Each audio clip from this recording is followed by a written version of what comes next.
Mestre è di 2 feriti l'esito dell'incidente stradale che si è verificato questa mattina sulla Carbonifera in direzione Venezia.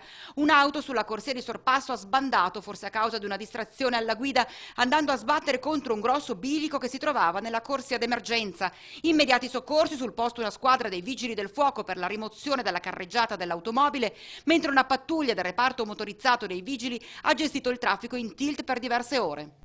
Novetta di Piave: è grave un operaio di 49 anni di origine albanese precipitato dal tetto di un capannone su cui stava eseguendo dei lavori in via Edison dopo la rottura di una lastra proprio sul tetto dell'edificio, un volo di più di 8 metri. L'uomo è stato subito soccorso dai colleghi in attesa dell'ambulanza del 118 dall'ospedale dell'Angelo di Mestre. Ha riportato una serie di fratture agli arti. Sul posto anche i vigili del fuoco di San Donà e di Mestre, intervenuti anche con l'autoscala per mettere l'area in sicurezza, e i carabinieri di Noventa e gli uomini dello Spisal. Caorle, i vigili del fuoco sono intervenuti ieri a San Giorgio di Livenza per estrarre da un fossato un automobilista finito fuori strada dopo aver perso il controllo della Chrysler che stava guidando. I pompieri di Caorle hanno tratto in salvo con non poche difficoltà un 45enne di Porto Gruaro.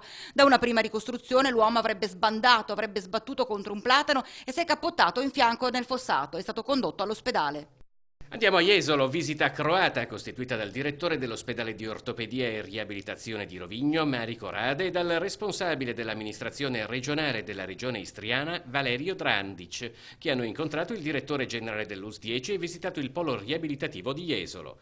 Gli ospiti d'oltreconfine si sono concentrati in particolare nell'analizzare il funzionamento del servizio di medicina turistica e assistenza internazionale dell'ULS 10, deputato a programmare e gestire l'assistenza ai turisti, dai percorsi di cura ai rimborsi delle prestazioni da parte delle casse mutua ed assicurazioni internazionali.